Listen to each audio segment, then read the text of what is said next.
6, iniciando en el versículo 3, por favor. Y cuando él Cristo, abrió el segundo sello, oí la segunda criatura, ser viviente. que decía: ven y ve. Como vemos aquí, todos los eventos en la tierra son decididos primero que nada en el cielo. Padre Celestial, pedimos que nos unjas para enseñar tu palabra en esta noche y entender tu palabra. Danos el espíritu de entendimiento, Señor, que podamos entender lo que nos has dicho, porque lo consideramos ser lo más importante en la faz de la tierra. Porque tú dijiste: el hombre no vivirá solo de pan, sino de toda palabra que procede de la boca de Dios. Y lo pedimos todo en el nombre de Jesús. Ahora, Él nos ha dicho aquí que Él quiere que nosotros vayamos y veamos. Él quiere que nosotros estemos y veamos, no solamente en lo que tenía que ver con lo que Él estaba diciendo, pero Él quiere que nosotros vayamos y veamos. Por eso usted está aquí en esta noche. Este mundo rápidamente está avanzando hacia el evento más cataclísmico en toda la historia, en toda su historia. Será algo tan terrible que Jesús mismo dijo que será como nada que el mundo jamás haya visto en el pasado y no verá tal otra vez en el futuro. Así de terrible será esa situación. Se llama la Gran Tribulación y está en el futuro de este planeta. No pasará mucho tiempo hasta que esto suceda en el mundo, pero el mundo no está interesado realmente. Ellos realmente no les interesa mucho saber lo que dice la Biblia, porque yo creo que la mayor parte del mundo no cree la Biblia. Simplemente no les importa de una manera u otra, creo. Pero lo triste es que la mayoría de la iglesia hoy día tampoco le importa. No están interesados. Ustedes están interesados. Y qué bueno que están aquí. Eso nos muestra que están interesados. Ustedes por la televisión, donde quiera que estén en el mundo. El propio hecho de que tienen su televisión en este canal me dice que está interesado en lo que dice la palabra de Dios, y eso es maravilloso. Es maravilloso y gloria a Dios por esto. Pero Él nos ha dicho que vayamos a ver, y esta es la manera como nosotros lo hacemos, estudiando su palabra. Y lo horrible, lo terrible, lo que va a suceder, estos 7 sellos que son entregados al Señor, Él los lleva de la mano del Padre Celestial. Es algo que sucederá a lo largo del periodo de los 7 años. No solamente sucederá unos meses y luego va a ir a otra cosa. Como estudiamos esto, realmente sucederá y continuará a lo largo de los 7 años. El sueño que el faraón tuvo unos 3,700 años atrás tenía mucho que ver con esto. No estoy seguro yo si muestra quién lo interpretó. No sé si José entendió realmente. La Biblia dice que los profetas de la antigüedad, cuando profetizaron, muchas veces buscaban a Dios según sus profecías, mostrándole, pidiéndole a Él que mostrase lo que significaban esas profecías, porque ellos las habían entregado. No quería decir que ellos entendían. Y yo creo que el Espíritu Santo sabría exactamente lo que ellos estaban pidiendo. Pero el faraón es algo completamente distinto. Este faraón realmente ni siquiera era un egipcio. Un poderoso ejército había tomado control de Egipto. Y obviamente su sueño fue presentado.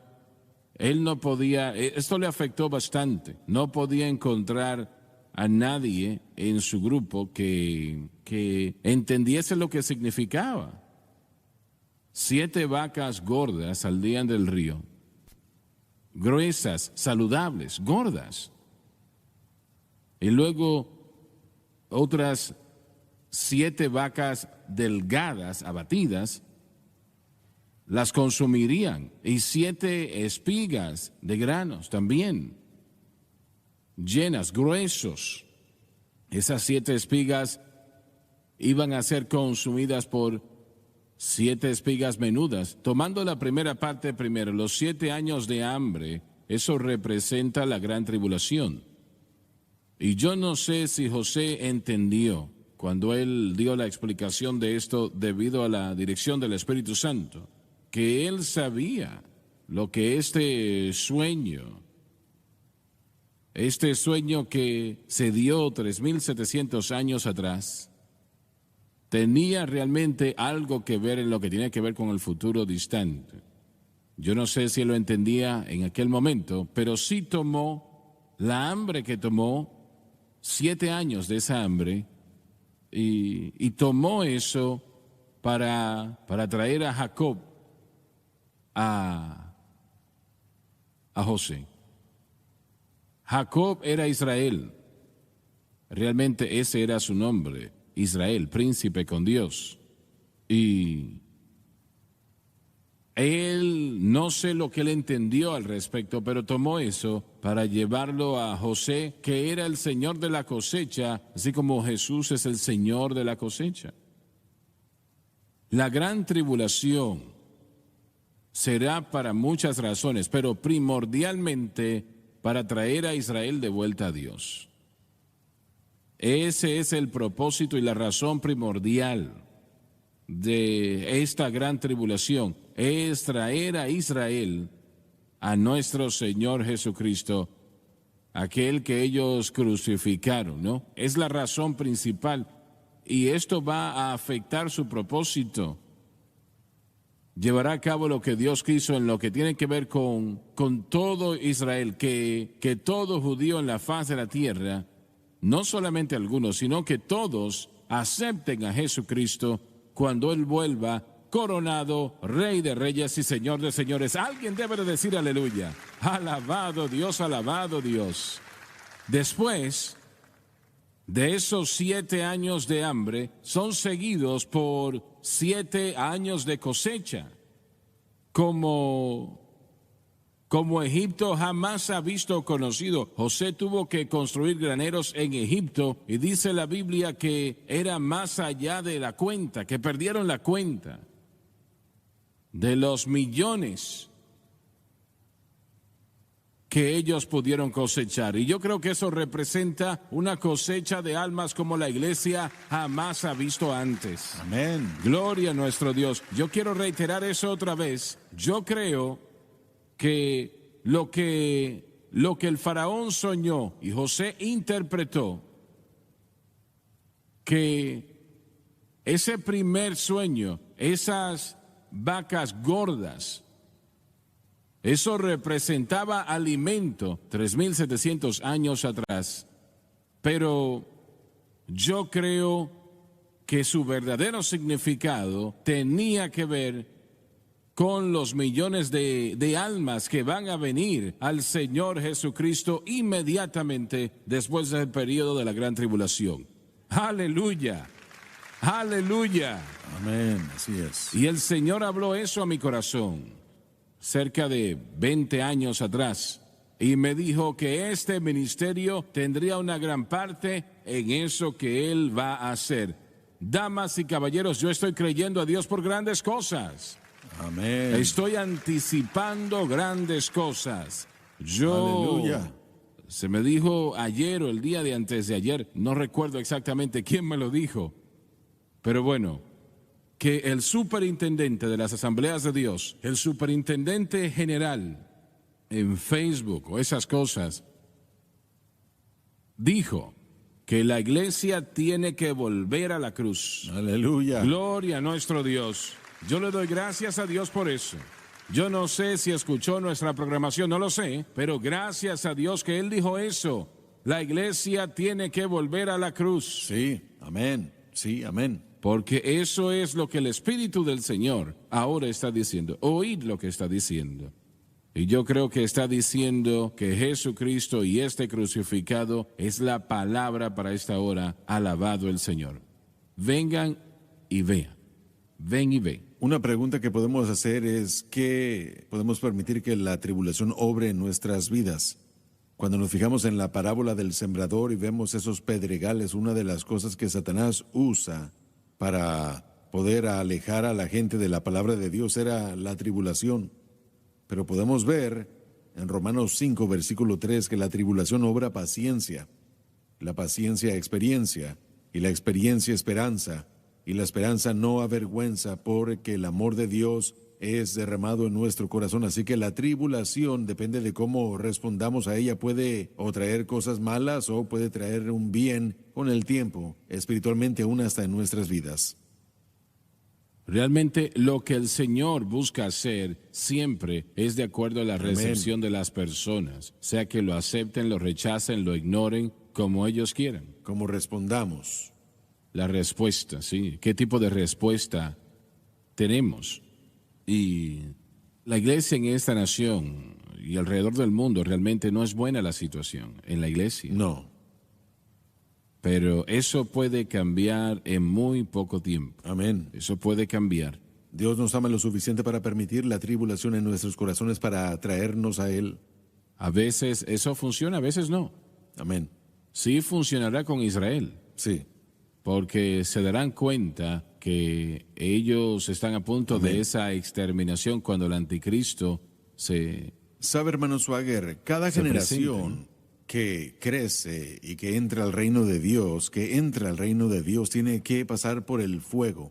Hemos visto a cada generación, a su generación, a mi generación, las generaciones que le han precedido a usted, que hemos estudiado a través de los libros, cada una de ellas tuvo su prueba y su tribulación que tuvo que sufrir porque había mucha basura en nosotros. Así como el oro tiene que ser probado en el fuego, es para purificar el oro, pero elimina la basura.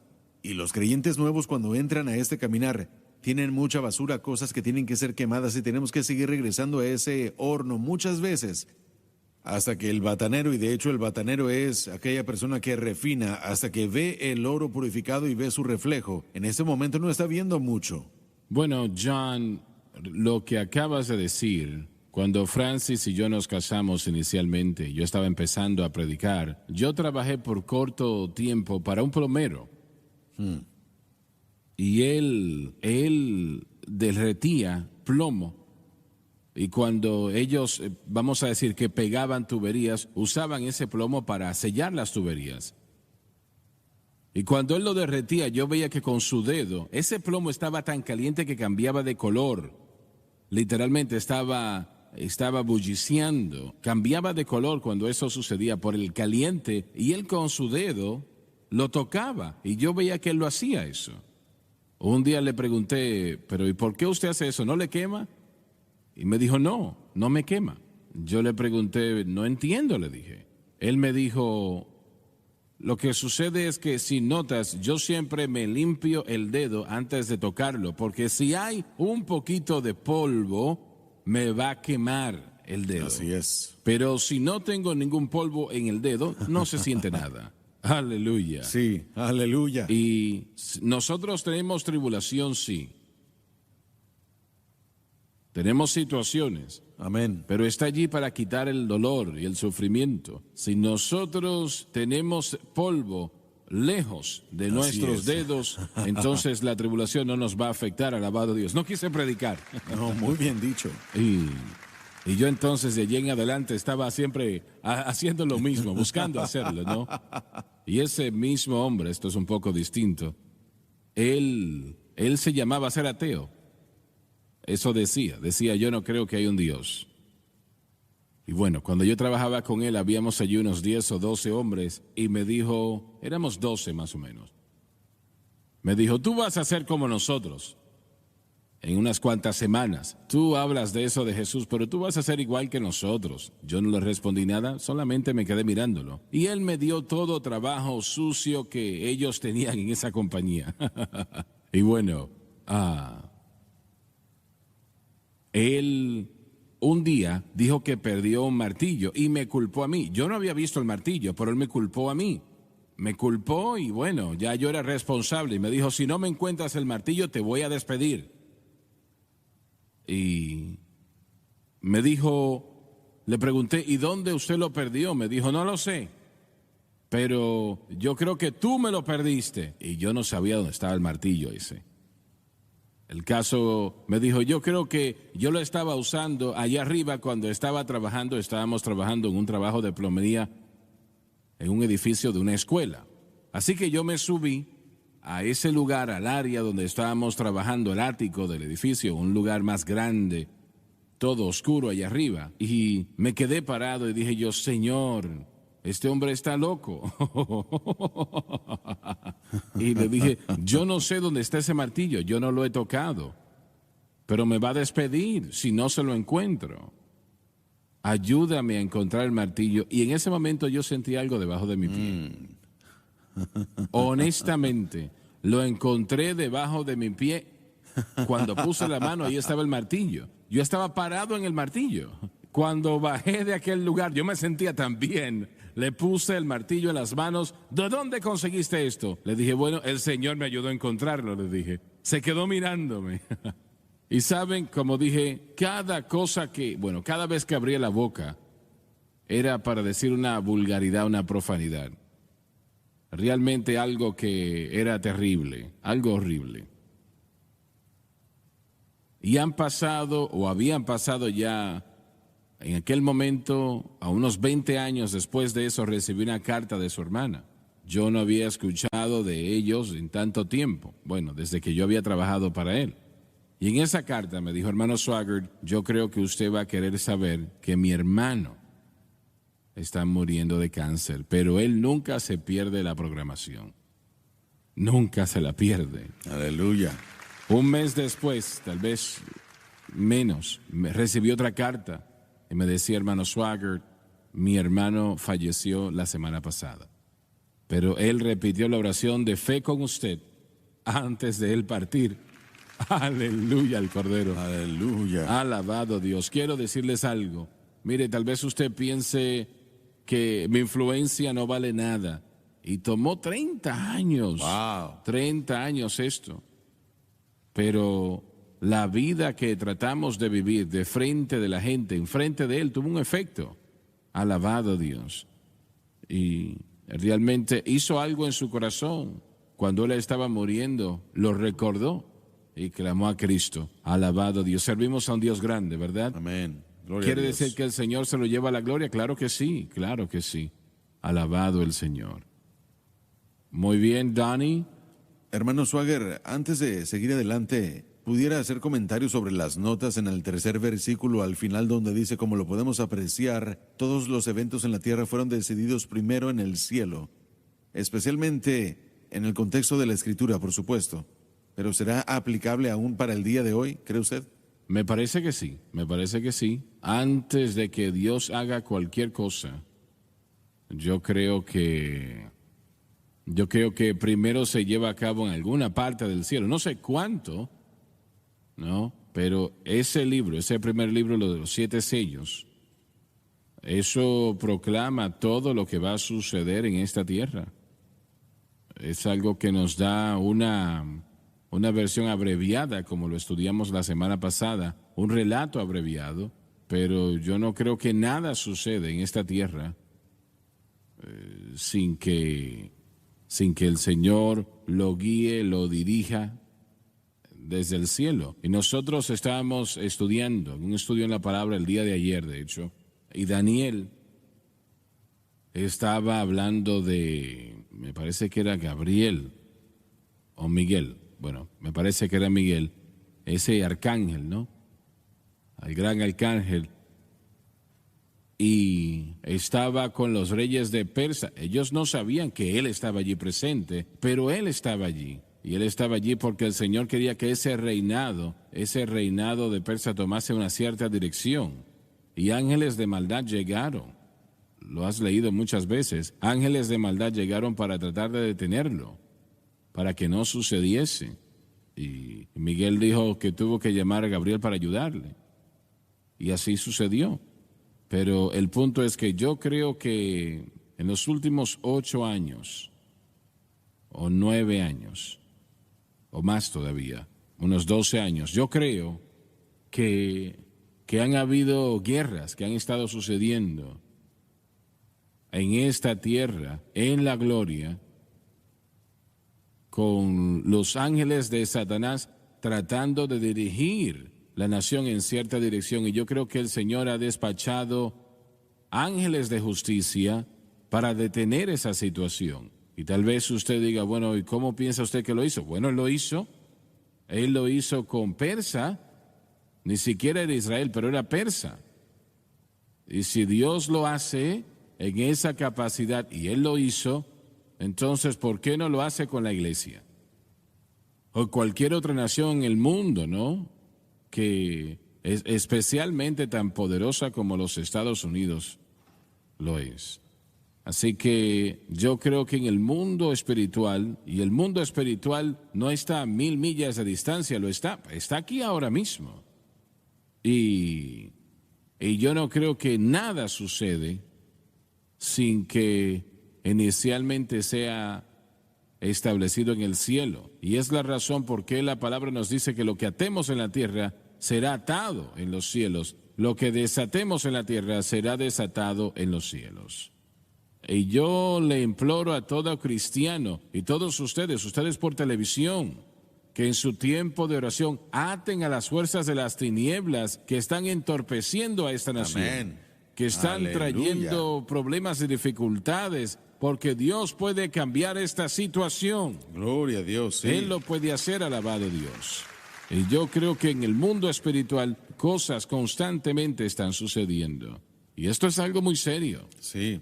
Esto no es una broma, no es un juego. Yo lamento que muchos cristianos parece que no están interesados. Alabado Dios. Dani, por favor.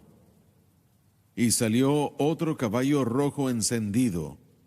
Presenta otro símbolo, en este caso guerra. Y al anticristo, estaba sentado sobre él, fue dado poder de quitar la paz de la tierra y que se maten unos a otros, y le fue dada una gran espada. Esto declara el hecho de que más personas morirán durante el tiempo de la gran tribulación que en cualquier otra época similar en la historia. ¿Se dan cuenta ustedes que es muy posible que cerca de 4,000 millones de personas morirán durante la gran tribulación? Estamos hablando de una guerra. Mire, todo esto es simbólico. Juan realmente vio un caballo, pero fue una visión que el Señor le mostró. Y realmente no era algo real, ¿no? Que representaba eso, que definitivamente será así. Pero estamos hablando de que es muy posible que 4,000 millones de personas morirán. Será una guerra como la nación jamás ha visto antes en toda su historia. Guerra. Y yo solamente he visto la guerra de cerca un solo momento en mi vida, cuando nosotros fuimos invitados a Israel por el gobierno allá para hacer un especial de televisión en lo que se llamaba la campaña de Paz para Galilea.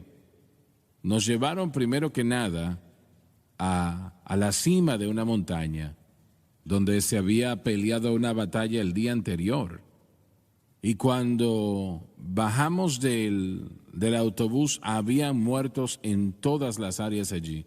Personas que habían muerto en ese conflicto. Y se veían allí en toda el área y uno miraba allí y uno pensaba, ese es el esposo de alguien o el hermano de alguien. El ser querido de alguien, realmente algo terrible. ¿Cuántos? No lo sé, pero el capitán israelita dijo, nos habían dicho que no íbamos a poder tomar control de este monte, pero lo hicimos, lo logramos. Y la guerra no es algo agradable de ninguna manera, pero la tierra literalmente estará inundada de guerra en la gran tribulación. Saben, esa ha sido la historia de la humanidad desde la caída. Cuando nos fijamos en la Segunda Guerra Mundial, creo que se estima que hubieron más de 60 millones de muertes en total.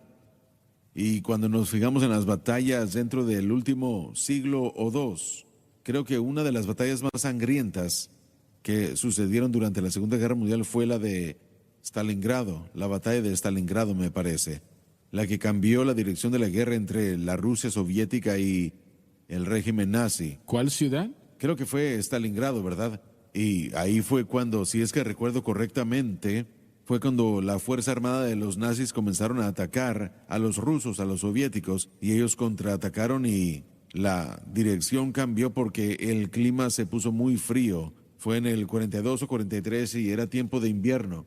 Y Hitler, por alguna razón, empujó a las tropas nazis para que siguieran adelante y a ellos se les acabó el suministro, no pudieron seguir adelante y pasar ese clima frío y terminó siendo una victoria para los soviéticos y eso dañó grandemente, gracias a Dios, a los nazis y a sus batallones. Pero el punto es de que esa fue una de las batallas más sangrientas, millones, solamente en ese conflicto solo, millones que murieron.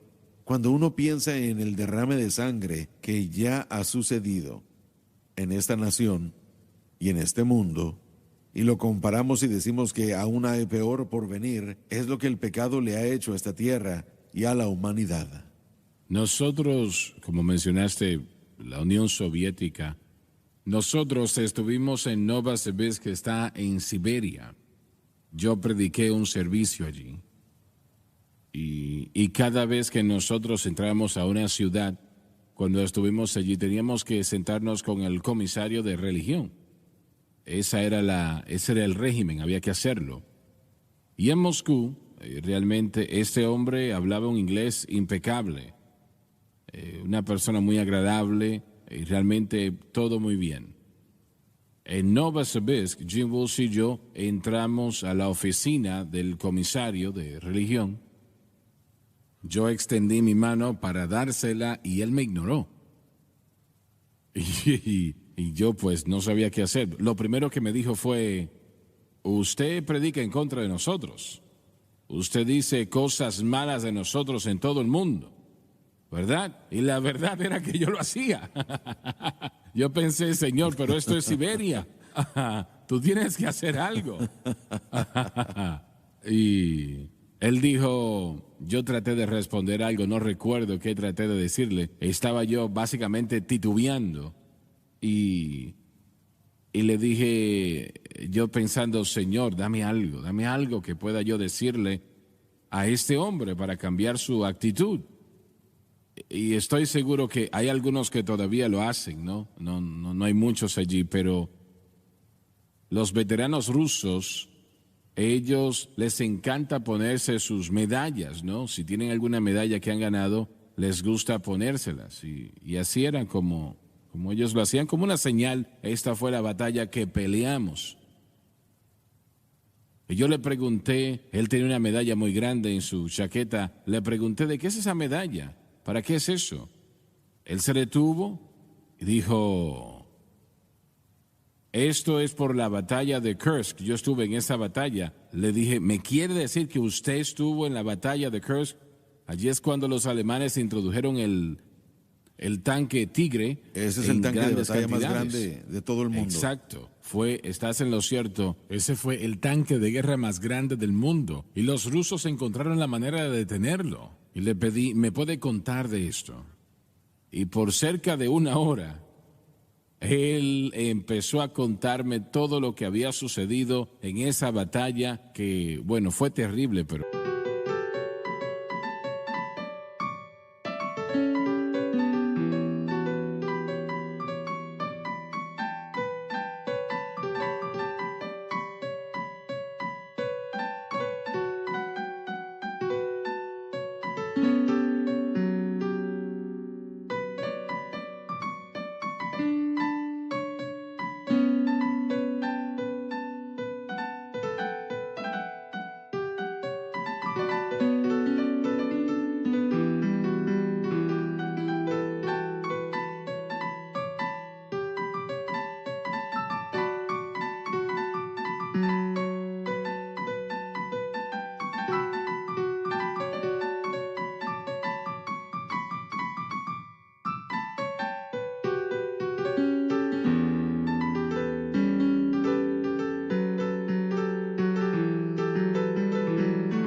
Kursk realmente fue el punto que cambió la dirección de la guerra.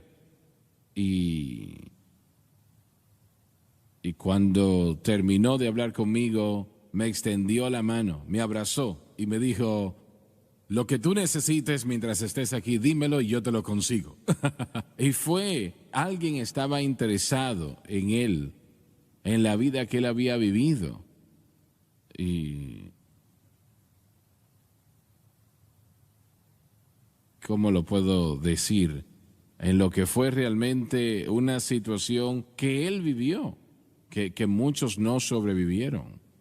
Muy impactante. Eso lo impactó a él Exacto. por la posición. Mire, hablando de eso, yo quería presentar el hecho de que primeramente espero y lloro que toda la gente esté orando consistentemente por aquellos que sirven en la fuerza militar y por aquellos que han servido en la fuerza militar, los veteranos. Excelente. Muchos de ellos han visto batalla y eso no terminó ni quedó en la batalla. No. Ellos viven con esos recuerdos, los atormentan, pero aquellos que conocen a Jesucristo, el Señor puede quitar ese dolor. Esos recuerdos aún están ahí. Y nuestras tropas, hombres y mujeres, hacen un gran sacrificio y han visto mucho. El lunes celebraremos lo que es llamado el Día de Homenaje al Caído. Honramos a los muertos que han servido. Y si usted alguna vez ha ido al cementerio de Arlington, si alguna vez ha ido a Diamond Head en Honolulu, donde miles de muertos están sepultados de la campaña del Pacífico, o si alguna vez ha ido al cementerio en Normandía, en Francia, o si usted alguna vez ha visto el cambio de la guardia y la tumba del soldado desconocido. Estaba leyendo el día de hoy que la mayoría de gente no entiende cómo es que la tumba del soldado desconocido, cómo fue establecido todo eso. Y no me voy a tomar el tiempo, pero necesitamos reflexionar sobre ese día, el precio que se ha pagado por nuestras libertades. Así es. Tenemos lo que tenemos por causa de esas tumbas blancas. Así es, correcto. Tenemos lo que tenemos. Más de 10,000 de ellos allí. Sí. Y saben, mire, la tumba del soldado desconocido es un soldado de la Primera Guerra Mundial. Y lo que llamamos nosotros el Día del Homenaje, de hecho, era llamado el Día de la Decoración y comenzó después de la Guerra Civil. Porque, y bueno, no se hizo de parte del gobierno, simplemente que habían pueblos, primordialmente en el norte, que tenían tantas pérdidas de sus jóvenes que habían muerto en el ejército de la Unión. Comenzaron a solas comenzaron a salir y apartar un día y ponían banderas, y después finalmente el Congreso se enteró y comenzaron a reconocerlo en cuanto a lo que significa el día de hoy. Y el símbolo final de todo eso es la tumba del soldado desconocido. Esa es la única tumba que simboliza a todos los muertos. Así es. Y esa tumba del soldado desconocido, la manera como surgió fue porque Francia e Inglaterra, al final de la guerra, decidieron honrar a sus caídos con la tumba del soldado desconocido. Para Francia está debajo del Arca del Triunfo en París. Se me olvida dónde está la de Inglaterra. Y cuando Estados Unidos decidió en hacerlo, tuvieron que, por supuesto, era de un soldado desconocido. Hubieron 4 grandes batallas en las que peleó Estados Unidos en la Primera Guerra Mundial: Belleau Wood, el Bosque de Argonne, Mamont, y se me olvida la cuarta, donde miles de soldados americanos murieron. Murieron. Y ellos partieron a los 4 cementerios donde esas batallas.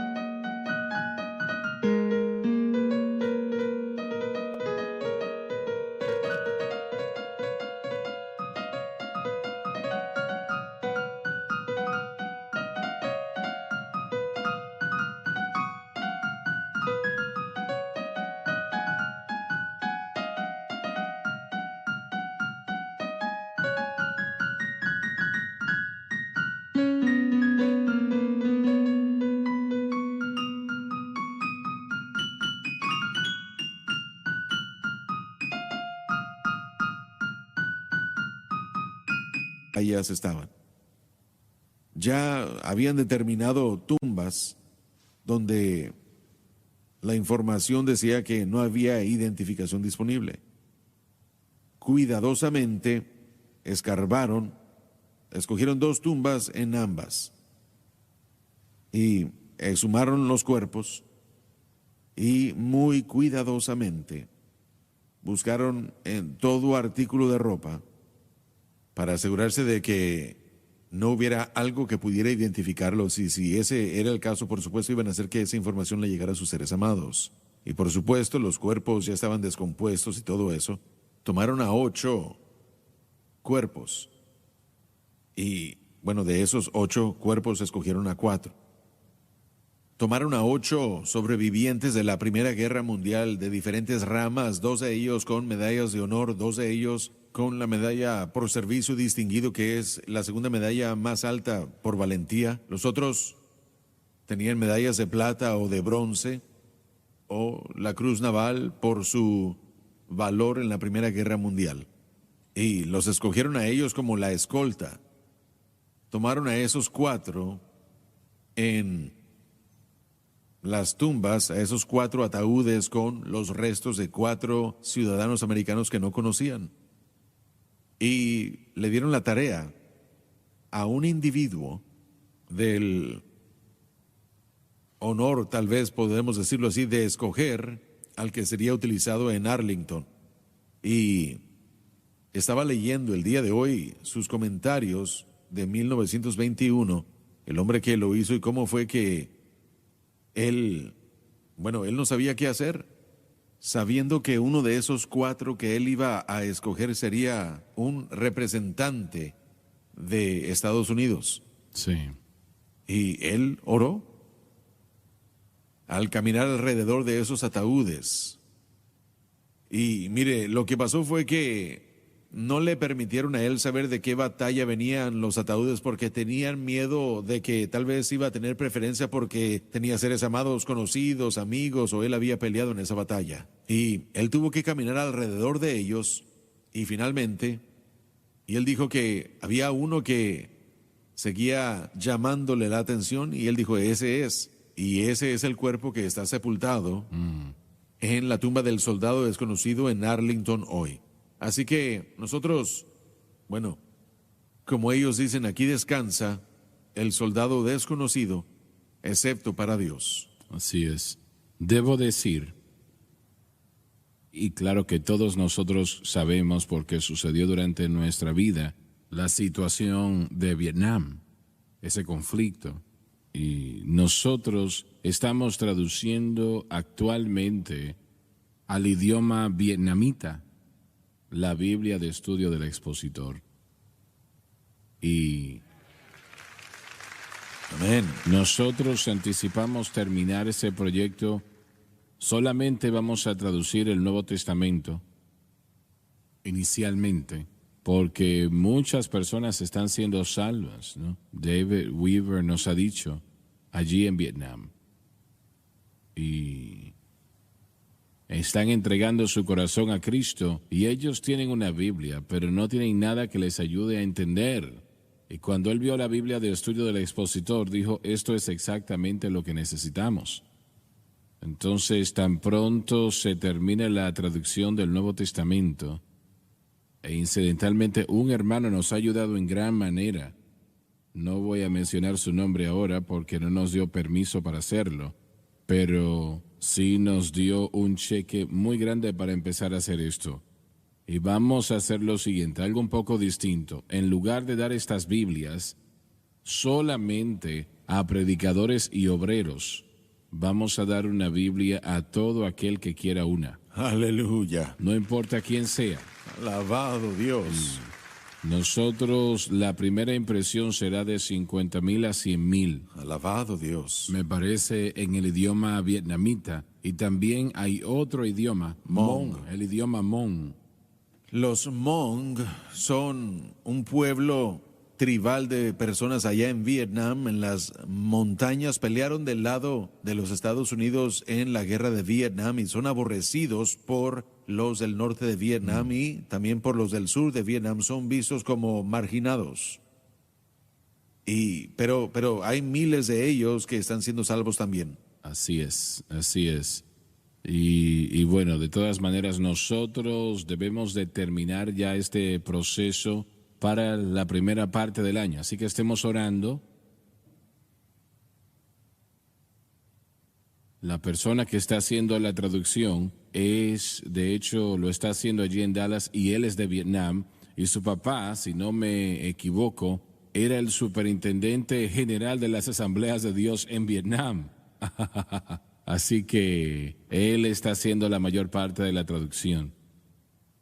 Así que yo le doy gracias a Dios por el privilegio. ¿Y ustedes? Amén. Que podemos hacer esto. Sí, gloria a Dios. Gracias a Dios, ¿no? Por el mover del Espíritu Santo que está sucediendo actualmente en Vietnam. Amén. Y realmente es algo muy especial. Dave River tiene mucho crédito de esa labor.